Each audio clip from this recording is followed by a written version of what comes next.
সহ আপনার মন্ত্রীদের কোনো ধর্ম নাই। ফলাফল পাল্টে দেওয়া হয়েছে জানেন তো, মিথ্যার ফুলঝুরি ফুটেছে শুনেছেন তো।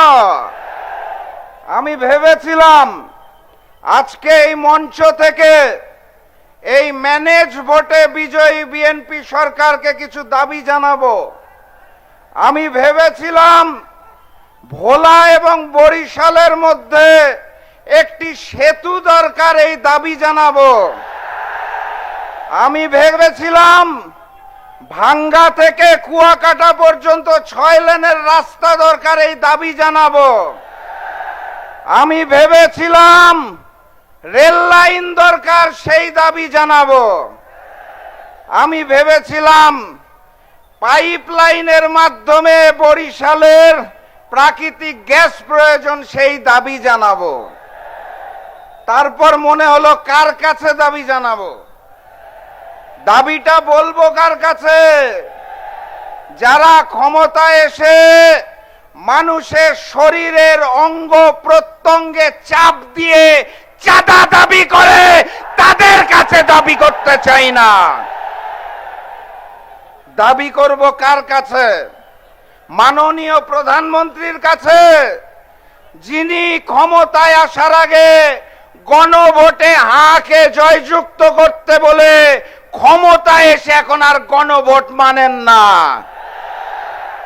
দাবি করব কি আমি স্বরাষ্ট্রমন্ত্রীর কাছে, যিনি পবিত্র সংসদে দাঁড়িয়ে স্পষ্ট ভাষায় বলেছেন যদি নির্বাচন পিছিয়ে যায় এই কারণে আপোষ করেছি, গণভোটকে তখন মেনেছিলাম এখন মানি না।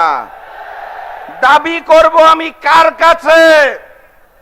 যেই দেশের সড়ক পরিবহন মন্ত্রী পবিত্র সংসদে দাঁড়িয়ে বলে টোল মওকুফের কথা বলেছিলাম যাতে বেশি বেশি ভোট পাই, আসলে মওকুফ করব না। আমি দাবি করব কার কাছে? যেই সরকারের স্থানীয় সরকার মন্ত্রী বলে তারা নাকি কোনোদিন সংবিধান সংস্কারের কথা উচ্চারণই করেন নাই, অথচ বিএনপির 31 দফার মধ্যে প্রথম দফাতেই বলা ছিল সংবিধান সংস্কার করার কথা। দাবি আমি কার কাছে জানাবো? যারা কথায় কথায় মিথ্যা কথা বলে, যারা জাতির সাথে মুনাফিকি করে, যারা জুলাইয়ের সাথে গাদ্দারি করে, যারা ভারতের সামনে মাথা নত করে, তাদের সাথে কোনো আপোষ হবে না। সংগ্রামী সাথী এবং বন্ধুগণ, একজন জ্ঞানী মানুষ তার সাম্প্রতিক বক্তব্যের মাধ্যমে যার ওয়াদা ঠিক নাই তার কোনো ধর্মই নাই। জ্ঞানী মানুষটার নাম জানেন? মাননীয় প্রধানমন্ত্রী জনাব তারেক রহমান।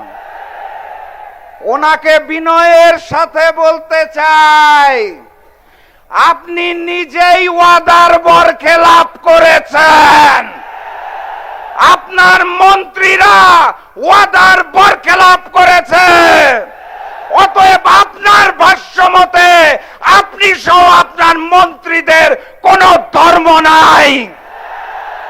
আমি বলছি না, মাননীয় প্রধানমন্ত্রী বলেছেন, সাংবাদিকরা সাক্ষ্য থাকবে।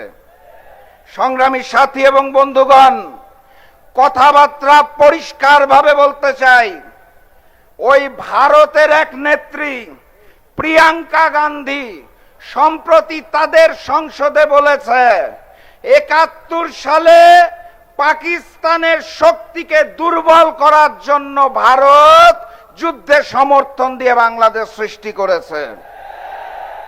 ভারত আমাদের সহযোগিতা করার জন্য পাশে ছিল না, বন্ধুত্বের জন্য পাশে ছিল না, পাকিস্তানকে দুর্বল করতে চেয়েছিল, বাংলাদেশকে শোষণ করতে চেয়েছিল, বাংলাদেশকে করদ রাজ্য বানাতে চেয়েছিল। সেই ভারতের তিলকওয়ালী মুখ্যমন্ত্রী ফ্যাসিস্ট শেখ হাসিনা জুলাই গণঅভ্যুত্থানের পর তার নিজের দেশ ভারতে পালিয়ে গেছে।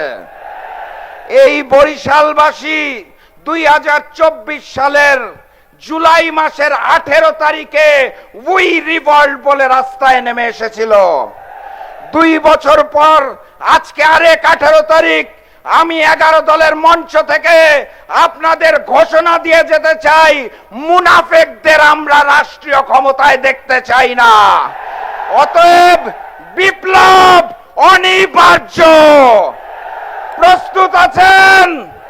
লড়াই হবে, দেখা হবে রাজপথে, দেখা হবে বিপ্লবে, দেখা হবে বিজয়ে 11 দলের সরকারে ইনশাআল্লাহ।